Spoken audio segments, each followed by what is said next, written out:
Stephen. Andrew. Fancy spending a quiet night inside number 9?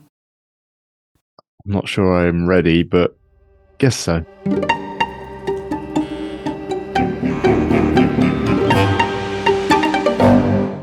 Yes. I'm not sure I'm ready either, but we're going into Series 9, Episode 6, Plodding On.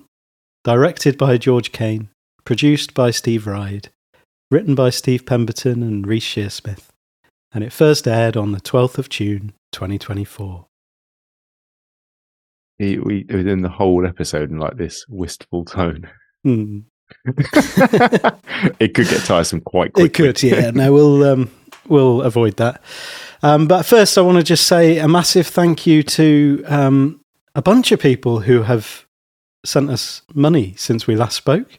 David Redshaw, Nadine Garrard, Gail Ramage, Emma White, Sophie Marchant, Rory O'Rafferty, and someone whose name shall remain anonymous by request. I did enjoy reading that one. I wondered whether he listens with his wife. And he sat there going, "Yeah, I don't know why people would donate to a part. Please don't say my name, guys. Please don't say my name. She'll leave me." Yeah, I don't know why anyone would just give money to these people, but please, for God's sake, don't say my name. If you say my name, she'll leave. Please don't say my name. Just, is this a secret thing he does? It just gives away all of their savings to podcasts. If that is the case, thank you, but please stop. Just think about what you're doing, but thank you. You know who you are. Yeah, so here we are at the end. I mean, it's taken us a long time to get together and record this episode. I think I've felt a little bit of resistance to, maybe we could prolong it a little bit longer and not have this conversation. Completely artificially. It doesn't stop it happening. It's happened. It's happened. It has happened. What were your thoughts and feelings watching it? I'm going to get pelters here. Not the same as everyone else, I don't think. That has changed. That has definitely changed. It wasn't what I expected. And this isn't an entitled Simon Says Game of Thrones kind of feeling. It's I think I wanted one more episode, if you know what I mean. I wanted one more. And maybe I got it. I think I did get it. But it didn't feel like it. But you didn't realise you got it. I didn't realise I'd got it in the moment. And like I say, since watching it again, I appreciate it more than I think I did. I was expecting something horrific. Truly, we spoke just afterwards, I think. And when we heard about the cinema screening, I was like, yeah, trapped people in a burning theatre, something mental. And it didn't happen. It was all just a bit nice. It was nice. That was the thing, I think. It was nice. And Inside Number 9 hasn't been nice, but maybe that's it. That was the sign off. It's nice. Yeah. Yeah, I think, we, as in the Curse of the Ninth, the speculation of we're not going to get an episode next week, actually that was kind of true, because it wasn't a typical episode. And I think I definitely shared that sense of, one more episode just to sign it off in a extreme kind of way. But it was also, it felt like a really nice seal on the show, and it was a definitive end, as opposed to, if it was just another episode of Inside Number 9, there would still be that thing hanging over that is, or maybe they could do another series, or maybe there is another series. And actually it's felt like, as horrible as it is to think, no, that is it. And it was wrapped up in that sense. And obviously there might be specials that they produce, as they allude to, but it doesn't feel like there's any more series coming. No. I can't remember which week it was when we were talking about people. Was it last? It might have been last episode. It just feels like a long time ago. We were talking about people playing their own names at all times. Oh yeah, yeah. Finally got one. I got an episode where everyone had their own name. I thought it was an interesting thing to do. I think it must have been quite hard to write and act because some of the conversations that they're having are things that probably deep down they are genuinely worried about. Like there is possibly some opening up and some revealing of some deep-seated insecurities in this episode that must have been difficult to talk about, let alone write scenes around and act to each other. And I don't. Maybe those aren't insecurities at all, but maybe they are completely comfortable with those things, and that is more of a reflection of what people say about them. But that scene in the toilets when Reese has just found out about the part about Steve's part in the Amazon thing, and he almost has sort of a bit of a breakdown on him and Steve saying, "You know what? I think you've held me back. We've always come as a pair." Reese is saying, "You're my only real friend." And we see that later on when he goes to Mark for some support and gets absolutely nothing out of him. Yeah. And it feels real. It feels very close to the bone. And do you know what I mean? I do. Really difficult and awkward to write. Yeah. Oh, so, and on the second and third watch, the writing just struck me as once again absolutely incredible, and with that crossover between fiction and real life, like, you know, we are engaging with the actors rather than characters, but they are also caricatures of the actors, and I think there's a lot of great sports in the sense of like people just really almost ridiculing themselves or just being sort of very open to self-deprecation. But yeah, I think there's so much truth within that, between the lines, and you know, I imagine they've had those kinds of feelings or conversations, you know, after the League of Gentlemen, after Psychoville, like you have these intense projects where you're working together, and then it's like, okay, what's next? Is this going to be the end of us? And obviously with the League of Gentlemen, there was, you know, the four of them, and then Steve and Reese kept together. Yeah. And so there have been those experiences, like, you know, seeing Mark Gatiss like go and do other things, and yeah, it must be, there's a lot of truth in those things, and it's a relief to hear that it was not actually, you know, real in that sense. But the way that they're playing those characters, and they are caricatures, but they're not dialed up ones. They're still they come across as them, but very much them. Like that. Yeah. At no point do you feel like that isn't an argument that could be had by those two. No. And yet they're full of references to to other episodes of You lying Inside fucking monster. Are you doing Inside Number 9 quote? Yeah. And I think what I was thinking about, and it's probably something we can talk about more in the series wrap up, but the whole series felt or feels like a bit of a lament of the end now. And I was thinking, you know, actually all of the episodes come down to some part of what they're grappling with in this in Plodding On. So like, you know, obviously Control Alt Escape, they're like pulling the plug on something, like it's the life support machine of Inside Number 9 for them. And then like, you know, how do you end? Like Curse of the Ninth is this sort of like, how do we end in a way that doesn't kill us? And then also like the problem of what to do next. So like the trolley problem, obviously like which direction do you go? And that's alluded to at the end, or like directly referenced at the end.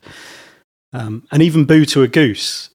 So like the idea of those replacements coming in and being just just being placid, not being real versions of who they were when they were like, full of life and vibrancy and creative, like, I don't know what the word is.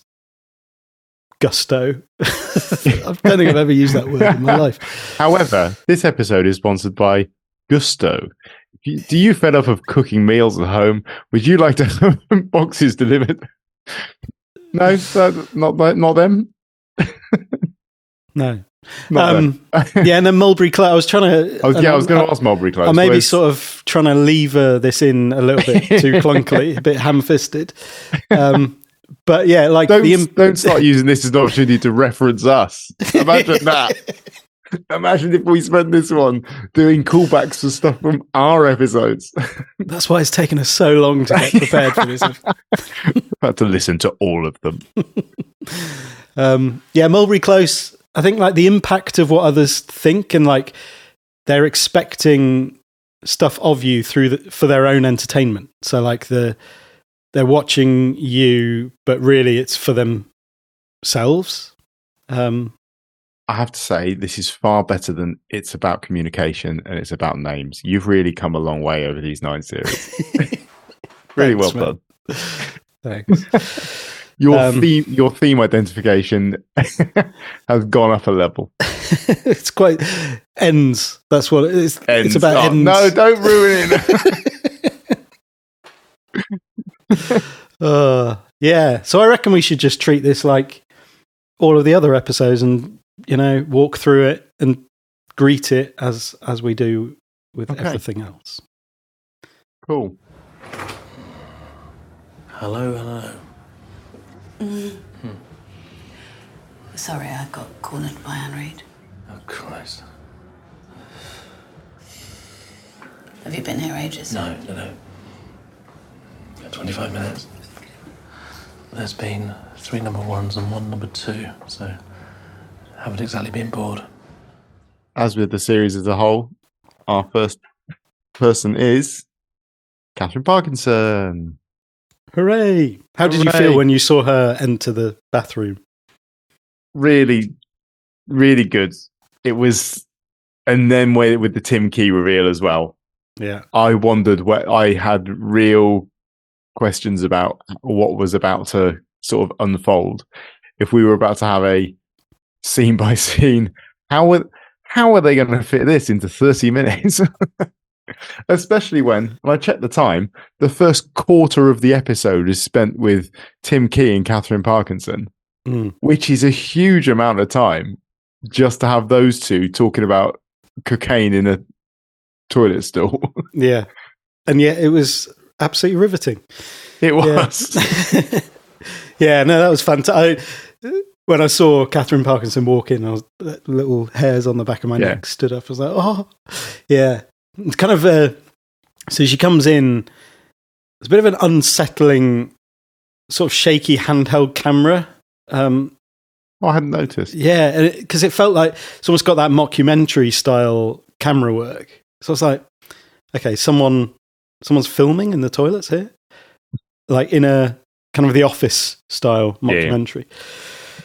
But that never really went anywhere in that sense. But, yeah, and then we see the echoes of sardines, the mirror, the hand washing. Have they got the carbolic soap, filled the dispensers with the carbolic soap? Yeah. Yes, because she does smell it, doesn't she, while she's using it? And ripping the dispenser off the wall. Yeah. I did wonder about that.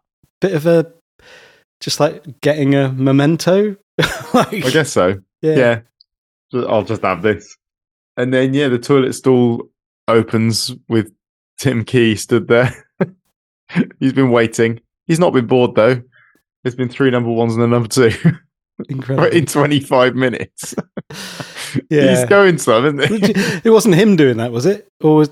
I don't know. I thought it was like other people coming in and entertaining him. What was he just watching? I don't know. Did he stand in the stall while during their ablutions? I don't know. I don't know. Yeah. I thought it was a nice reference to, you know, A Quiet Night In when they're talking about the timings of a wee and a poo, and Oh yeah, yeah, I felt like a little I'd reference. forgotten about that. Yeah. But yeah, he hasn't exactly been bored. I love that. He's such an awkward character, and that was the nice thing. Was it felt like the episode.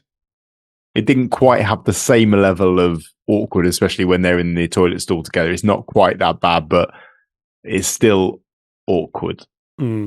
Yeah, he's got that amazing quality in the way that he kind of whispers his like, and it didn't, as you say, like Sardines has a special, you can almost smell his breath, and like there's a thing that I didn't feel in when I was watching this one. But I guess that's because you know that the character here isn't creeping over Catherine Parkinson in the same way as the guy in the wardrobe was. Yeah. I particularly enjoyed his little story about trying to buy an e-tablet. That latitude. Lovely. I saw it coming a mile off. Yeah. An e-tablet. Okay, he's going to talk about an iPad, isn't he? Yeah, here it comes. Here it is. Yeah. You got what you wanted. Yeah. And then there's the first mention of Stephen Reese by name. Yes. And Reese Smoke is being surrounded blown by up people. Reese's ass. Not literally. Oh, yuck. And this is the self-deprecation bit where they've written lines for people to talk about them being self-indulgent and not exactly leaving people wanting more. And yeah, they've passed that phase. Yeah. Yeah. I assume they wrote that. Or maybe they just let them go with it. I don't know. Well, I mean, it says the episode was written by Stephen Reese, so... Didn't say anything about ad-libs and No. additional offensive content by the cast. No, exactly. Yeah. And this is where we then get the seeding of the drama on Catherine Kelly's episode. I did start to wonder whether they were about to tell us something about Steve. And whether this was all going to be leading to something awful about Steve. Really? A terrible way to tell us. Yeah, Steve's really sick. Steve's really, really sick. And we felt like this was the best way to tell you. That would be horrific. Like, guys, what the hell? I mean, he's hardly the picture of health, but... He'll be in the BAFTA in memoriam screen soon. Yeah. Oh, I love that. And then we have our first Amanda Abingdon. She must have been a pretty good sport to deal with this. To just repeatedly keep coming into those toilets and being horrified and running out again. Yeah. This one, I think, is out of bounds. It's been a blockage, pre-existing. These are blockages. Yeah. So I should hold it then? Yeah, keep a finger in the dike. What? Okay. All the best. What's your day? Shall see.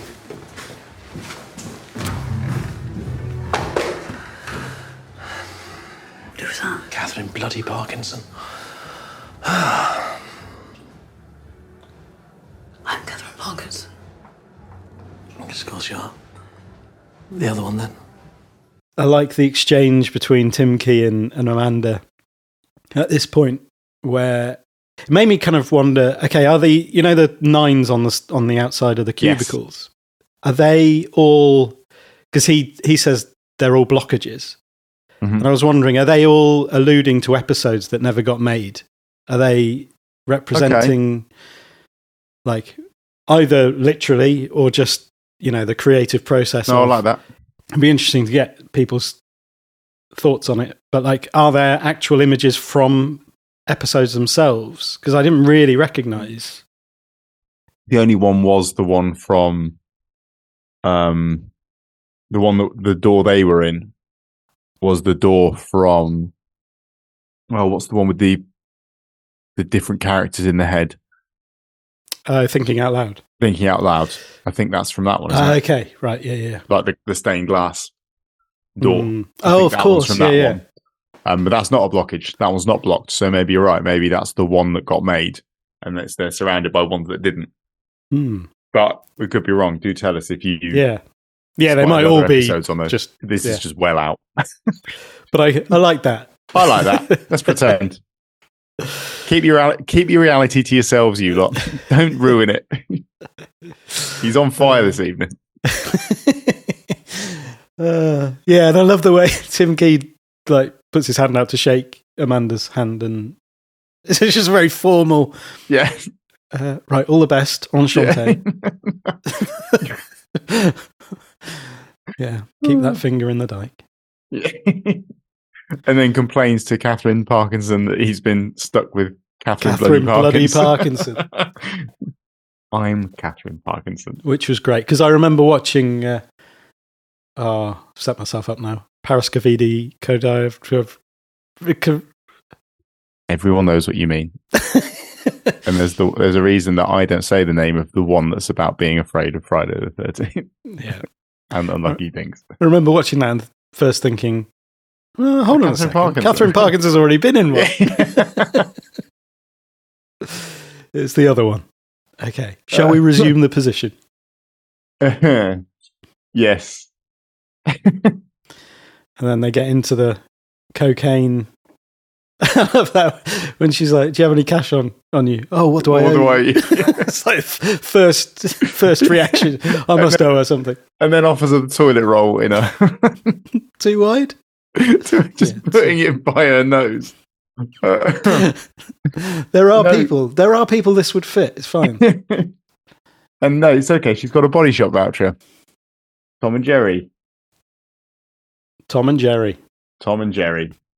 Yeah. I did wonder at this point whether we were about to get an episode by episode in order reference thing throughout the entire thing. I thought, no, there's been enough time in between these two that is not going to work.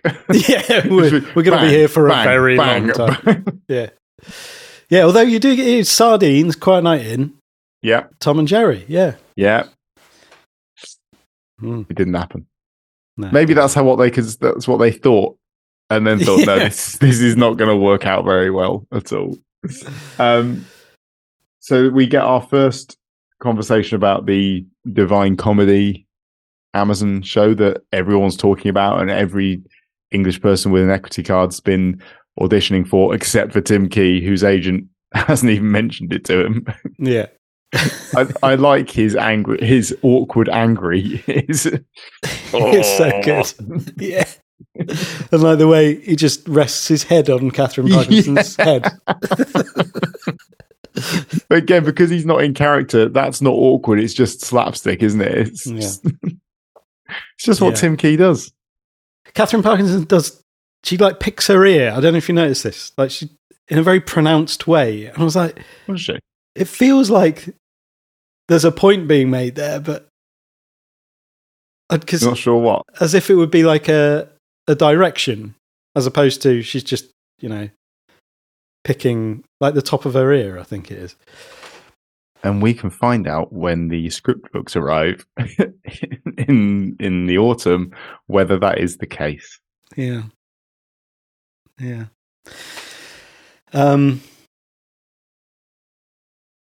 So then they head for the cocaine. She has hers. Has a little smell of the powder. And then hands over to Tim, who pretends to snort some. I'm twitching. Was it twitching? Felt a twinge. Felt a twinge, that was it. Yeah. I smelt it. It could be enough. And then Anne Reid appears. Yeah. They want all the sardines in there. I hear you've got some good snow from the what is it? I think it's from the dummy man on Deansgate. Any chance of a quick toot? Yeah. And then we hear that later on she's had to be carried out grinding her jaw. Yeah, Reese has put her in a taxi. Yeah. Hello? Catherine, it's Anne Reid. Can you let me in? Fucking hell. Yeah. Hi, Anne. I hear you've scored some good snow from the dummy man on Deansgate. Any chance of a quick toot? Yeah, you're in luck. I've got the spare line, haven't you, Tim?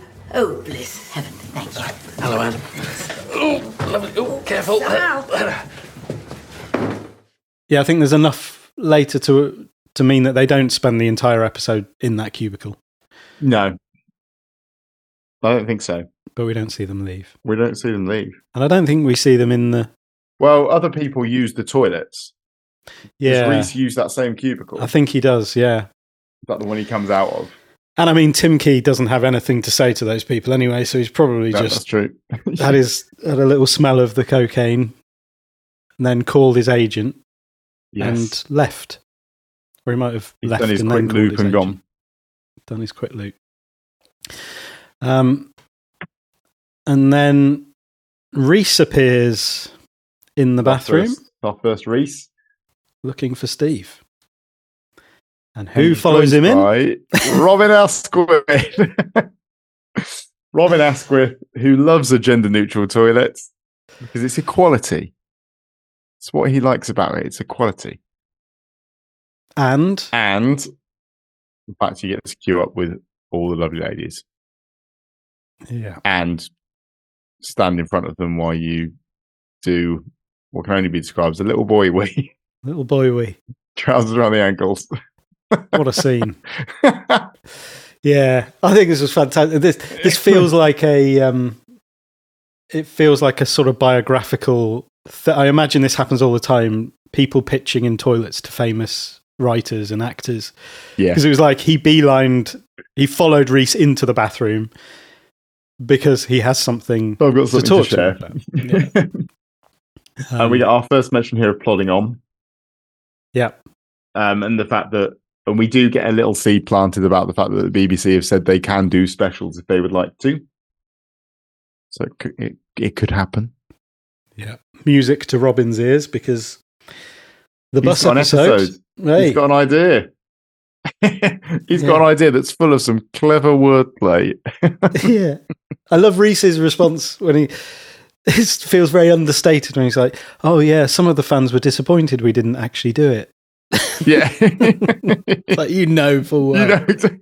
The outrage. The absolute outrage and horror that there was no bus episode. And I do like what follows because it, to me, highlights how Why the bus episode was never an option because it's just grim. It's just We'll take you for a ride like sex. What number is this? 69. I mean 9. Like oral sex. Well, we'll take you for a ride at the back passage. Oh yeah, like anal sex. What? Oh, I hadn't thought of that. Exactly. That's It's just horrendous. Reese's face in this is great. He's just like not very impressed. But also very impressed with the fact that he is spelling out right now why this will never happen. Yeah. Because I don't think he enjoys this humour at all. No. But it's all clever wordplay. All of it. Nelson's column. Yeah. Bank. And I love this because, and then there's the conversation about the twist, like, and that's where you and Steve come in, and it's almost like the idea of somebody coming up with such a vague and like pointless concept that then you have to get the other people to do all the work, all the heavy lifting of writing the actual thing. I mean, to make it work. He basically actually said that, didn't he? He basically said, all these people are going, oh, you should do one on a number 9 bus. Great. What is it? What is the episode? Yeah. You've told me where it is. What does that actually look like? Oh, that's up to you. And we found out now what that looks like. Yeah. St. Paul's Cathedral. Oh, Maybe they're all dead ghosts. 3 times we did that in 54 films. Can you name those? The ghost ones. Yeah. Does Christine count? She's not. She's died. Yeah, maybe. They're like ghosts. They're all dead or ghosts. Maureen and David. Ghosts. Yeah.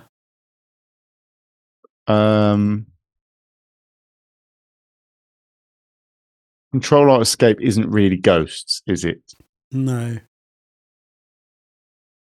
And not Are there any more ghosts? dead yet. I don't know. That's what I was thinking. I don't know what counts. What counts? The only one that is actually out there ghosts really is Tempting Fate. Tempting Fate. When he comes back. Yeah. And burns the place down. Spoiler alerts for anyone who's not watching them in order. And just started with the last episode and wants to know what we thought of it. I think there's a lot of spoiler alerts going on here. So those are the three. I did like him referring to them as films. Yeah, I like that. Especially as it kind of undercuts the kind of dismissive thing later on of them just being 54 little nothings. You've just referred to them as films. Yeah. They are films. I love that. Films. Yeah, I think that's a great way to... That's why they think about it like that. To think about it, yeah, definitely. So there's another reference here to Steve's incident. Yeah, and seeing Reese's, feelings about it and the fact that he found it was really scary. Scary, yeah. Yeah. And then... does Robin say, you enjoy this evening, you deserve it? Yes. Last weekend? Oh, yeah. Yes, that's true. Little nod. And then he decides to go for another bit of reading out some nice boardy stuff from the script about wiping his dipstick, at which point Amanda Abington walks in and is again horrified and leaves. Yeah. Amanda! She doesn't even say anything that time. No, she just looks at him and then walks out and he chases after her. Amanda! It's Robin Asquith's fault. It's the fault of whoever came up with this idea. Yeah. Yeah. I love how Robin Asquith's like, because Reese promises to have a read of the script, which I imagine that's how those kinds of interactions in always toilets end. Yeah, always end. I'll definitely give it a read. See you soon. Please leave me alone. Yeah. Yeah, and he says I was never in an actual episode, but now he is now. There's some great meta stuff going on here. I mean, it's all incredible meta stuff. Incredible meta. Right. Well, you've obviously thought a lot about it. Is there a twist? Or? Oh, well, that's where you and Steve come in. Oh, yes. You put in all the clever bits. You know, maybe they're all dead or ghosts or something like that. That's what you usually do, isn't it? We've done that 3 times. 54 films. We've only done it 3 times. So then we see Steve for the first time. Steve the understudy Pemberton, vaping in the mirror. He is. He absolutely is. Didn't have Steve down as a vape man. No. Well, I still don't know if he is. Is this a character thing? I don't know. I mean, there is definitely very strong parallels with the understudy. You know, he's doing his lines about Dante. Yeah. And it did remind me of, because he has his juice, doesn't he, in the understudy? Oh, yeah. That's a kind of thing he's relying on as a his source juice. Of something. His juice. My juice. Yeah, and Rosie Cavaliero is there. She As comes his in. assistant with her diddle daiquiri. A bloody merrily. But they're both for Steve. That's his juice. She couldn't decide between her riddle of the Aperol spritz. Yeah. They're pretty ham-fisted, tenuous. It reminded me of restaurants where you go and you get pizzas and they have the most annoying names that you then have to say out loud as you're ordering them. There's one in Coventry that there's the Super Mario, and there's also a Luigi, and it's all a bit like I just want the pizza with the meat on. Yeah, I don't need this. Hawaiian, ham and pineapple. Yeah, whatever. How you order. Just don't make me say it. Go on, say it. Fine. Okay. Yeah, and this is where we hear that Reese has been putting Anne Reid in the back of a taxi, so to speak. And there's a sense that Steve is avoiding him. Why is Steve avoiding him? Well, I guess him saying the lines is our first thing that he's got the part. Yeah, because he specifically mentions Dante in his lines that he reads, doesn't he? So that's hang on a minute.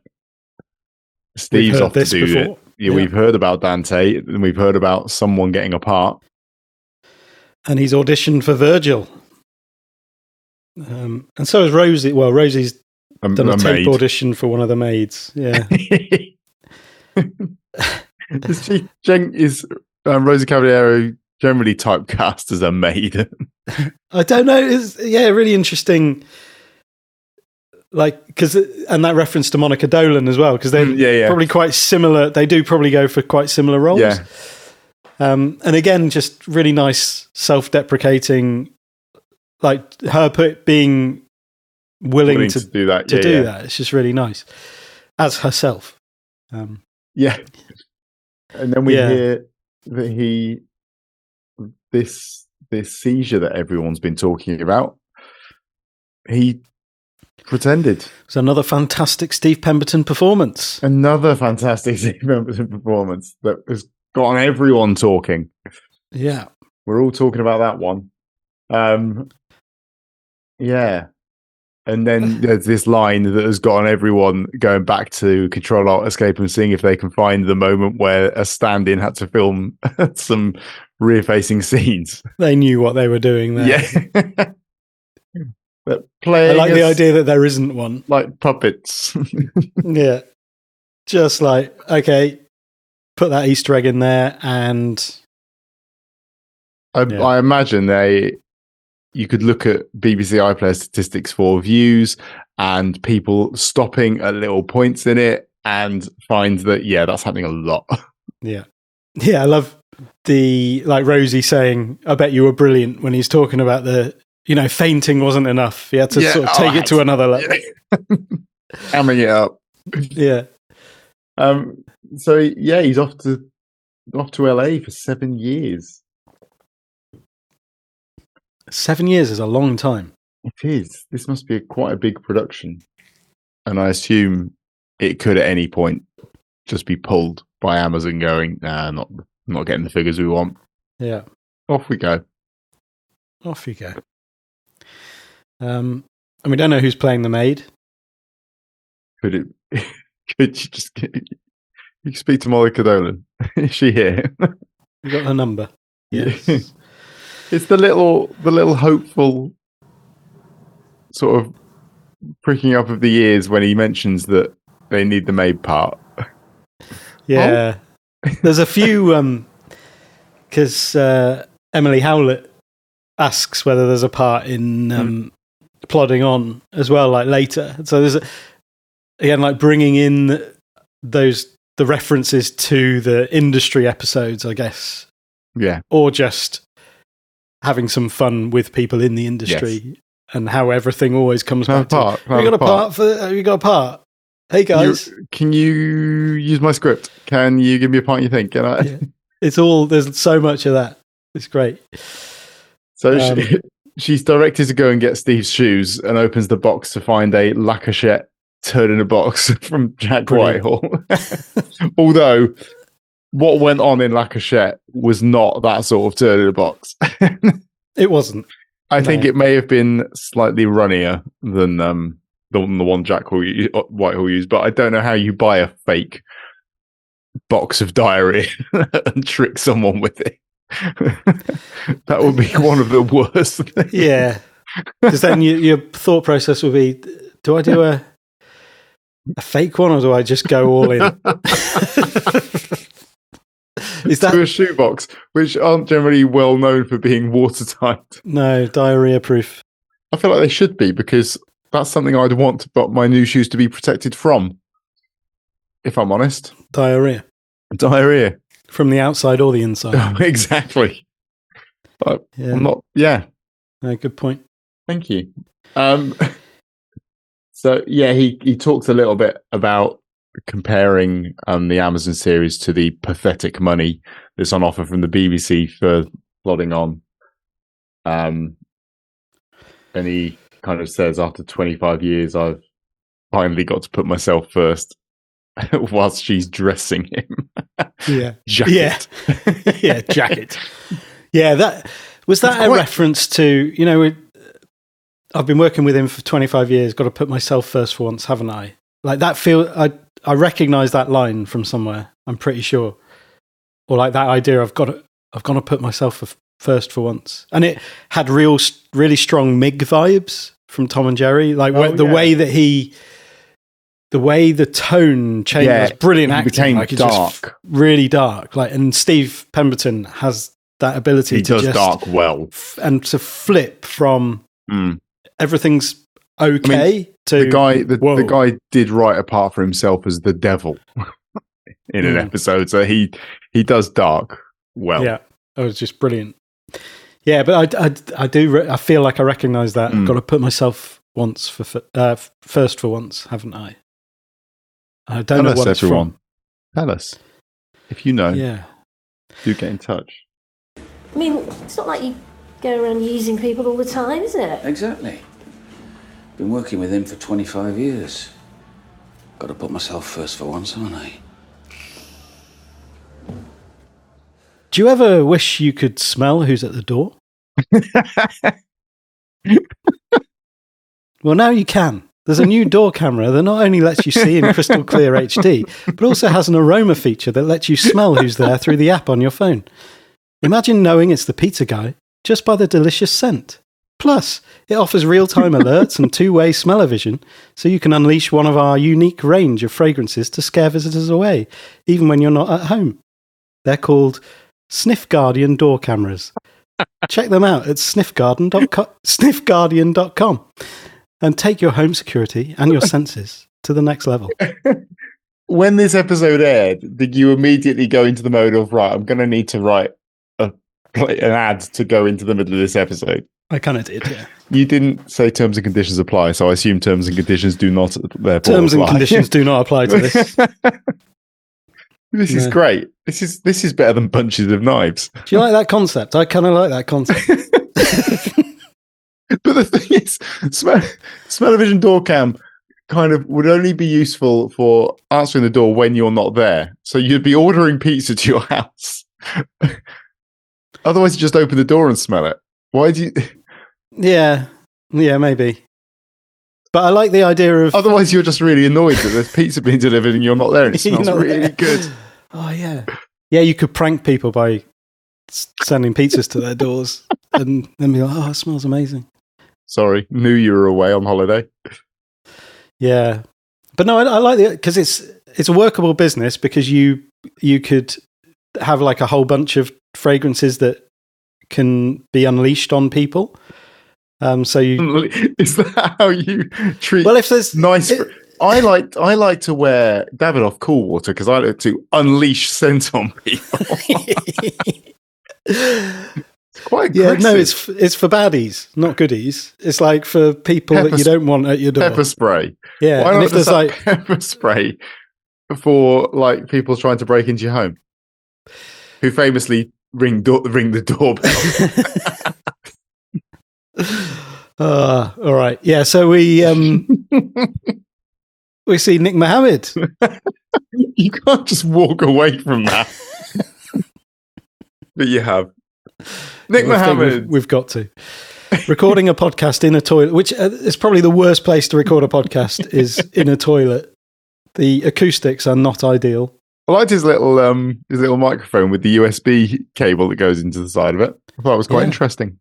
I mean, after 279 episodes, he kind of knows what he's doing. On Mountain to Mohammed, which is good. I like it as a name. Yeah, that's the thing. It works. It just works very well. He's wasted it. He's wasted it with the way he runs this podcast, which is the most narcissistic thing. It's so good. So yeah, going about basically him being bullied at school and where he's ended up now. This podcast is a fuck you to bully the people that bullied him, and now he's successful, and anyone else that comes on this is basically just incidental. Yeah. Superb. Yeah. I love the way that the very rapid movement from the base camp of childhood to the summit to see what's next on the horizon. It's like, it's just fantastic. So Steve arrives. And, it's just lovely to celebrate the past 10 years. I feel like my whole life is flashing before my eyes. Now, look, tell me all about your upbringing. I want to know where you were brought up, where were you born?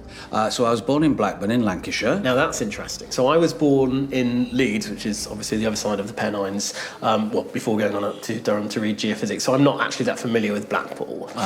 Blackburn. Yes. Sorry. I'm so sorry. What was the question again? I think you asked me where I was born. Yes, that's right. He asked him where he was born. Yes. In Blackburn. And then we just get a whole load of stuff from Nick about being born on the other side of the Pennines, going to Durham University. Sorry, what was the question again? You asked me where I was born. Blackpool. Blackburn. Have you ever considered double glazing your windows? Steve's confusion as he just starts. Yes, but I. Yeah, whiteseal.org doesn't exist. Nope. Check that website Good. out.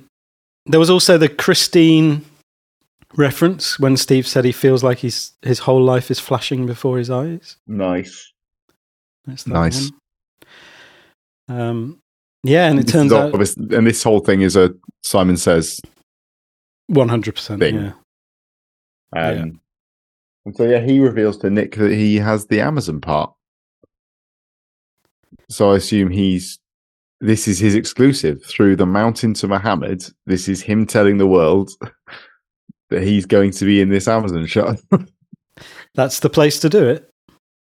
Yeah. I would suggest not doing that until you've signed some contracts, Steve, as we find out later. Yeah. For a man of that much experience. He thinks it's his. Yeah. And then we hear a toilet flush. And who's been in the toilet the whole time? Mr. Shearsmith. There he is. He's heard it all. Yeah.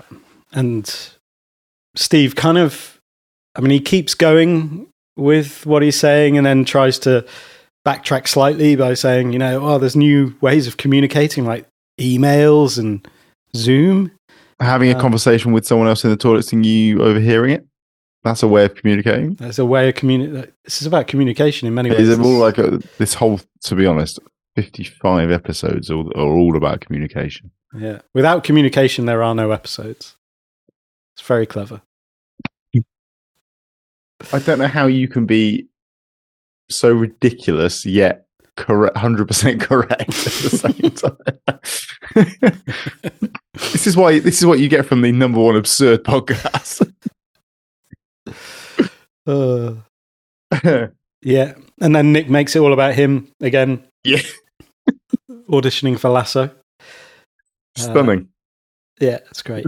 But then that gets shut down by the argument that ensues between Steve and Reese. And Nick obviously tries to sort of calm the situation down by saying, guys, in a perfect world, we'd all have peace of mind all of the time. Will's Unlimited. So good. I like the dropping in the over 18s only into the Will's Unlimited. 7-year-olds trying to write a will. I just want some peace of mind, Mum. Reese is pretty cross, especially when he links the date to the seizure. That's a moment. You'd be cross, wouldn't you? Especially when he talked earlier about how scared he was. Yeah. And he does that here really well. And we spoke about this. This is a bit we spoke about earlier, isn't it? With it almost feels a little bit too close to the bone. I do. Yeah, like I said before, I wonder how difficult this was to kind of talk about writing. We're going to write a scene where you talk about the fact that I'm your only friend, that the thought of me dying scared you beyond belief. You have no other friends, and you leaving is going to mean I have nothing. How's that going to go? It's an incredible scene, this one. I think because of how the multiple layers that it's operating on.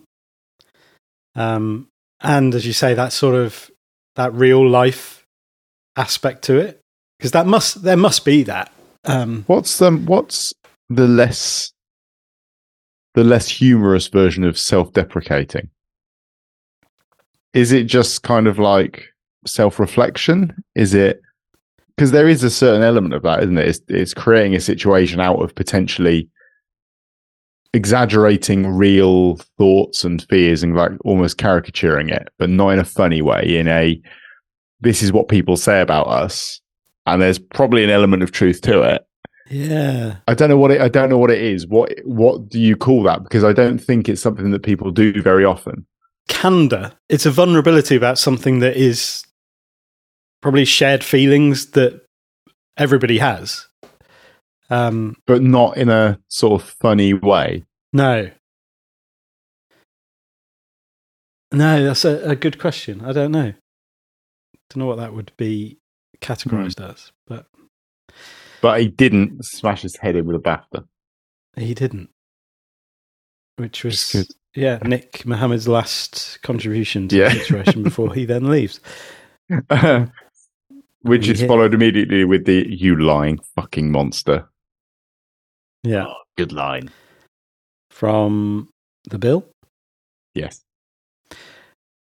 Yeah. You actually saying that to me or doing an Inside Number 9 quote? Both. And there's this thing about it, and this is like you said with the 54 films thing. When they talk about this just being a TV program, it'll be on, then it won't be on. Yeah.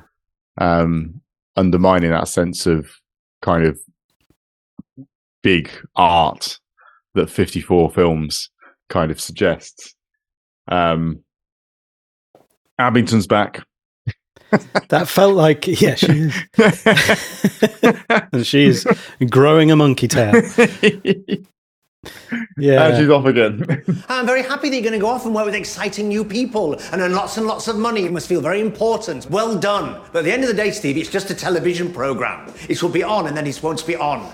Like you've always said, it'll just be another line on your CV. Okay, well, I don't want to spoil tonight. Oh, we don't want to spoil tonight. Well, I'm afraid that ship has already sailed. If you want to know the truth, Reese, I feel like you've been holding me back. Oh, you fucking what? Oh, yeah. Not now, Amanda. Fuck's sake, I'm growing a monkey tail here. I think just going back to that, it's a television program, it'd be on and it won't be on. That felt like something that they maybe say to each other, like something that has come up in their conversations of like how they hold all of this stuff. But it's fine. They're just 54 half-hour nothings. 54 half-hour nothings. Every fourth a dud. Yeah. Which I don't believe that they believe that. What is every fourth? What would every fourth be? Are you going to work that out now? I have a look.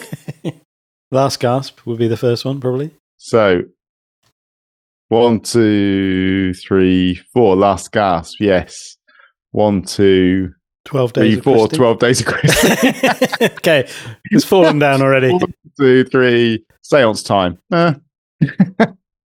Empty orchestra. Some people didn't like that one. Bernie Clifton. Is that what you predict? Yeah, this doesn't hold up. Tempting Fate. Misdirection. I really like Misdirection. Was it Misdirection or wait, 1, 2, do we include 3, Deadline? 1, 2, 3. Love's Great Adventure. Again, really nice episode, that one. Some people don't like it. 1, 2, 3. Episode 1 of this one. Wuthering Heist. Wuthering Heist. Again, it divides. 1, 2. Our episode certainly did as well. How do you plead? 1, 2, 3. 9 Lives Cat. 1, 2, 3. Bones of St. Nicholas. 1, 2, 3. 3 by 3. Mulberry Close.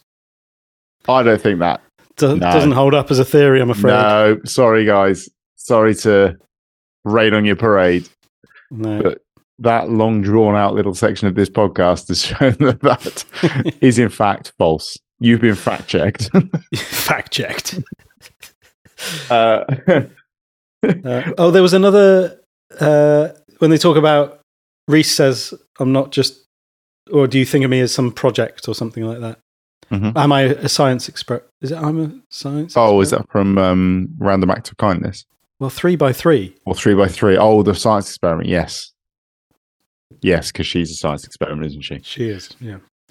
I like these little insights that I assume are probably true into the writing process, and Reese coming back from getting coffee and Steve lying on the floor with a pen in his head. Yeah, they've talked about that. The first person to arrive in the writing room like stages some kind of death. Yeah. And then I think is it the other one has to get, the person who's last has to get coffees. But I guess you don't necessarily know whether you're last, so whether they both get coffees. So there's Steve lying on the floor dead with 2 cold coffees on the side. Yeah. And that's such a powerful Bernie Clifton vibes here, isn't there? Where they're just arguing with each other about and he's talking about like I didn't care about the job or whatever the thing that you do. I'm not jealous of the job. I just care about our relationship, and not seeing each other for 7 years, and that kind of really poignant truth about certainly how Reese treasures their relationship in that scene. And then I've barely got any friends as it is. I don't know if we are friends anymore. That's just ouch, brutal, absolutely brutal. I was so frightened when you collapsed. Oh, fucking pretended to collapse. I thought you were going to die and I was going to lose you. And now I am going to lose you, and I've barely got any real friends as it is. Reese, we've been working together so long now. I don't even know if we are friends anymore. And then Sean Lloyd appears, just like in Bernie Clifton. I think it's Sean Gibson. Gibson, sorry, not Sean Lloyd. Who's Sean Lloyd? Who's Sean Lloyd? Isn't she that weather person? Weather lady. The weather presenter. Yeah, you're right. That's Sean Lloyd. With the massive long fingers. Sorry, Sean Gibson. You are correct. The wrong Sean. And we do see a massive echo of the end of Bernie Clifton's dressing room. They're watching the film now. Yes. The montage film. There it is. The montage. Time to Say Goodbye kicks in. Which it's such a funny thing because that's a song that feels very cliche but it works so, and also because of Christine. Yeah. I now and again I see people with controversial hot takes saying, I don't like Christine. You are wrong. You are actually objectively incorrect because they might not be wrong about the fact they don't like it, but they're wrong about it being bad. Okay. No, they do. No, they like. But it. I think they just they like it. No, I think they probably do like it. They do, of course. That they are objectively wrong. They do like it. Just a contrary, and because comply because it is stunning. Like there is a reason that it is held in the esteem it is, because I don't honestly see what you could find wrong with it. Oh, it's just an absolute flawless. I burst 30 into minutes. tears every time. It doesn't matter how many times I've seen it, I will cry. And that's why it works, because it's not a cliched piece of music that has lost all meaning. It is a piece of music that's from possibly the best episodes of this program that was quite early on. And so it's kind of all the way through these series. You've had it there. It's not cliched. It's not trite. It belong in this kind of context. It belongs to the program. Yeah. That's so well put. Yeah. Yeah, and in this scene as well, it works. I just found like the guests watching. Yeah. And watching the bits that they were in. And I think I found the fact that everybody's looking older. Like, yeah, that really. The one that got me was, I've forgotten what his name is. The guy who plays Mac in Green Wing. His name is Julian Alistair Rhind-Tutt, he's in Sardines. He's looking a lot older than I remember him. And I guess even from this, like 2014. Yeah, we're talking about 10 years. And I think I just was really struck by, so many of them just it just really moved me. Like, yeah. And then you've got the interplay between the storyline of the episode and Steve and Reese kind of looking over at each other.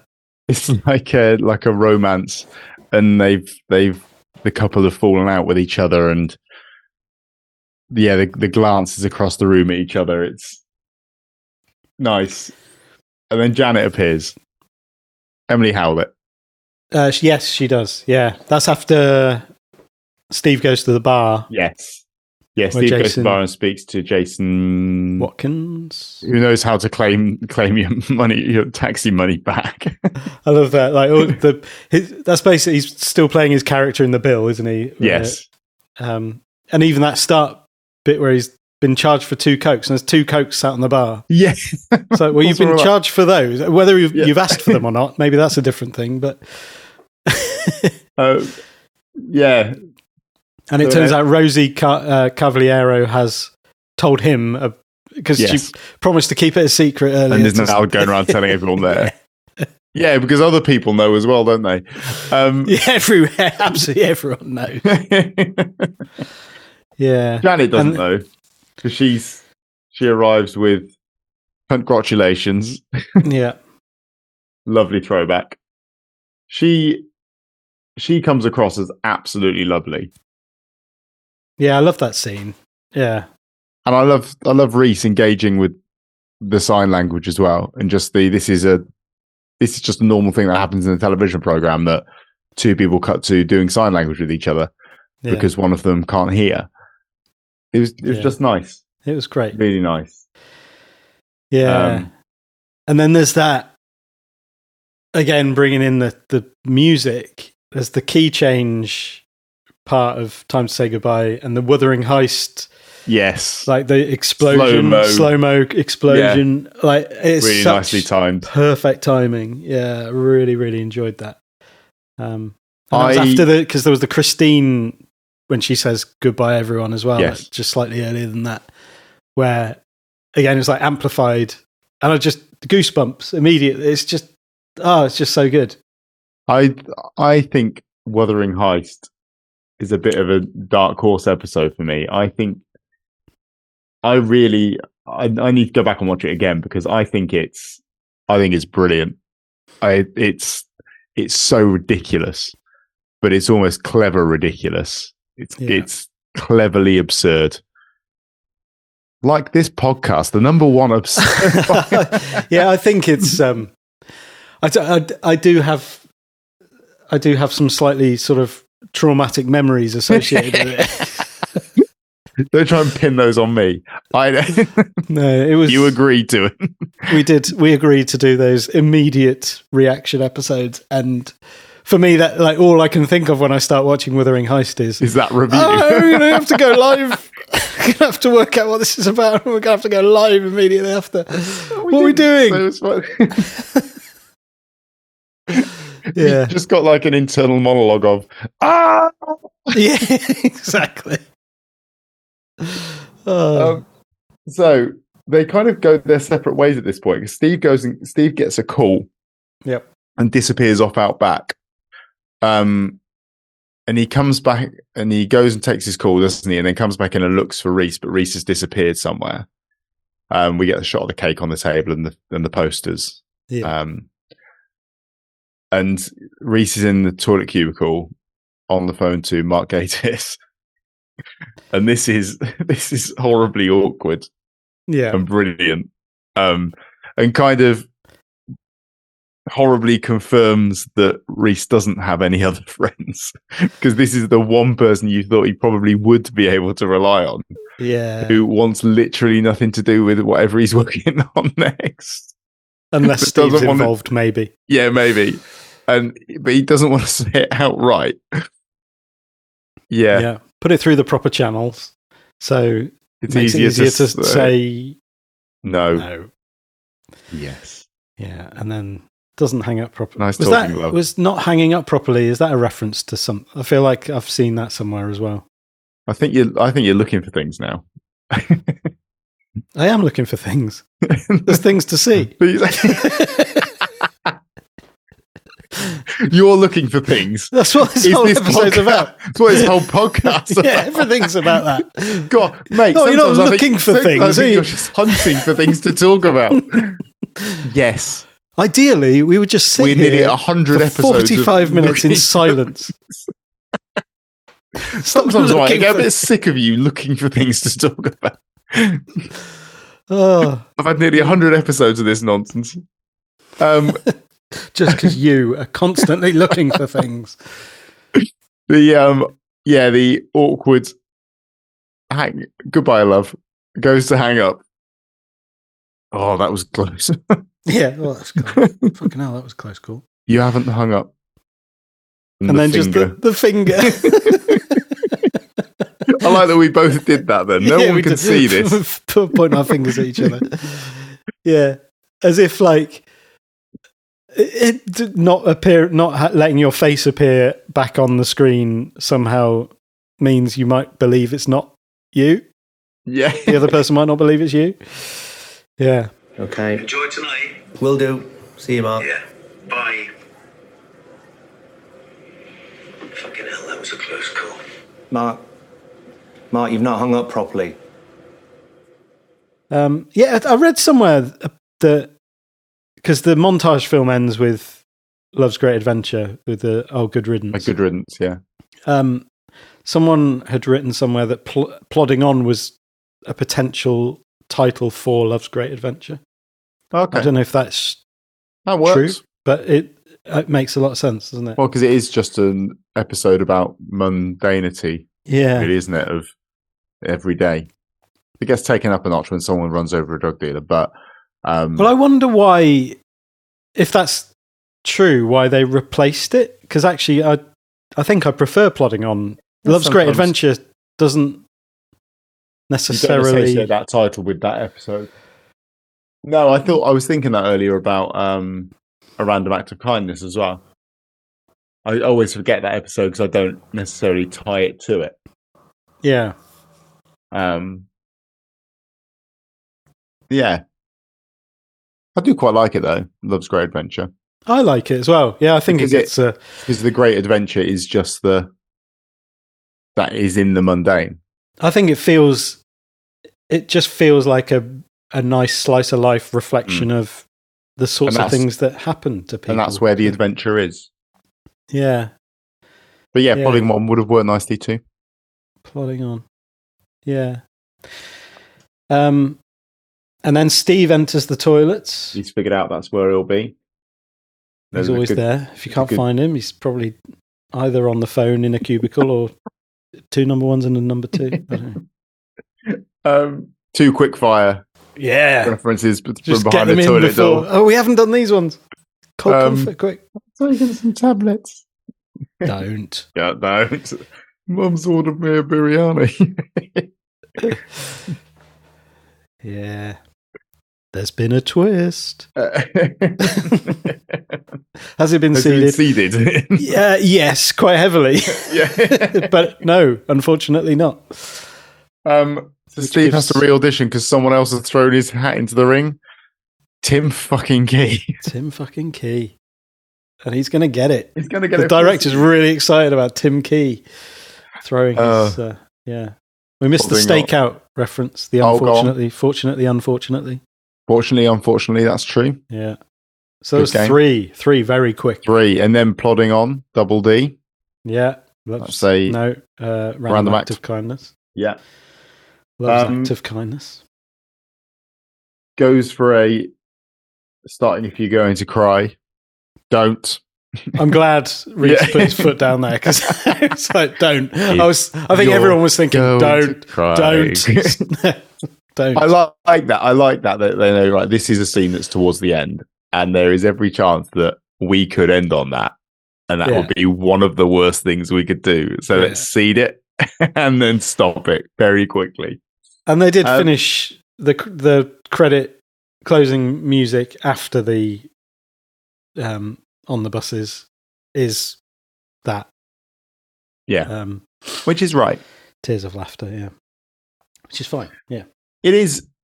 Not fine, it's fine. It's also this weird thing of it's not the best song to close this series out with, because even though this still keeps being lobbed in as a dark comedy anthology series, it's not that funny most of the time. No.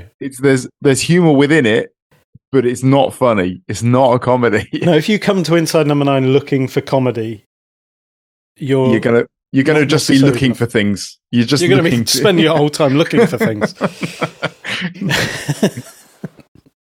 And then buses. The third option. Trolley problem. Yeah. You have been watching the bloody bus episode. There it is. I can't believe they've done it. Yeah. Yeah. And a few quickfire references here. So it's like, so we see Steve, Reese, Sean Lloyd. No. Amanda Abington, Catherine Parkinson, Sean Lloyd. Yeah. Amanda Abington has the lip cream from Hurry Up and Wait. Yep. There's a mouse. There's a mouse dangled from Gadge. Gadge! There's a sentence. There's a sentence I don't ever want to say. I was like, the mouse. What's the mouse from? Gadge, thank you. There's a mouse dangling from Gadge. There's a carrot, Mr. King. Mr. King. And then Rosie Cavaliero again, and Nick Mohammed. Just fine. There he is. Yep, they've gone. Yep. Yeah. Full 70s TV. All in. Yeah. Robin Asquith has he's got his paws all over this. And finished. Reese and Steve wave goodbye. And it's all done. What I really like is that with that whole bus thing, that must have been filmed when they were screwing around with people and pretending to film the bus episode, because I don't imagine they got back into that makeup again to do it again. So that was all them doing this, and whether or not they knew that was going to be the end of the final episode, or whether they just filmed it and thought, we'll use this for something sometime, maybe. Yeah, it'd be interesting to know that. Yeah. Because I'm sure just filming enough that they could use in some kind of playful way like that, drop it in somewhere. Yeah. I imagine it was, probably something like that. Yeah, while they're all dressed up and got their makeup on. Might as well, we've got film in these cameras. They'll love this. They'll love this. And that is the end of Inside Number 9. It's the end of Inside Number 9 as we know it. Who knows whether there will be specials? We do know there will be a stage show. Yeah. I felt like there was going to be a third option. There should have been. The way you I normally do things in was threes. I was like, what's the third? What's the third thing? But there won't be any more regular ones. No. Script books. There'll be script books. Plenty more for us to talk about. Yeah, we're not going anywhere. Well, you are stuck with us. Yeah. We've made it through. We made it through 55 episodes. 55 episodes reaction. We've spoken about. Yeah, it's the last time that we will react for the first time. Mm. Yeah. Yeah. No more going looking for things. No. Whether they're there or not. Now. I'm going to stop looking for things. Finally. It's been a curse. Give my eyes a rest. Cool. So our next episode will be the series wrap up.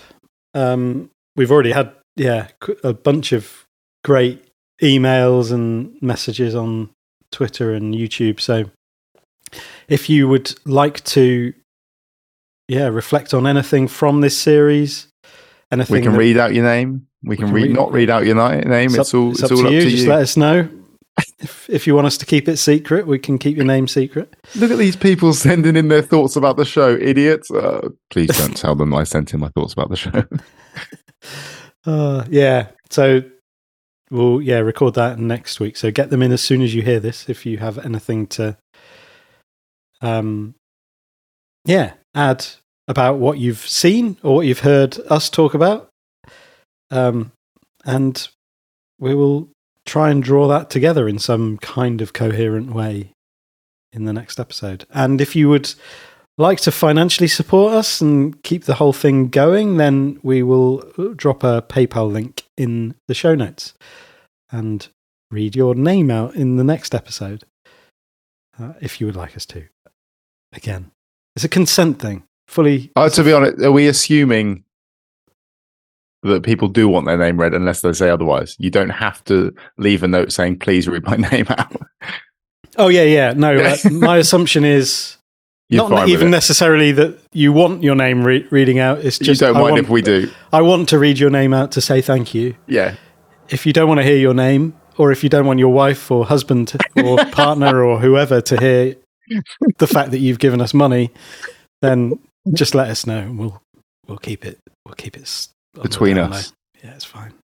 It's our little secret. Wise owl. Wise owl. Thank you. Good reference. So, drop us an email, aquietnightinside09@gmail.com, or get in touch via Twitter @AQNIN9, or drop us a comment on YouTube as well. I think we generally see those. So, yeah. All right. Well done, mate. Yeah. Well done, you. And everyone. Well done, everyone. Well done, everyone. See you next week. Congratulations. Congratulations. Bye. Bye. So what shall we do then? There is a third option. What?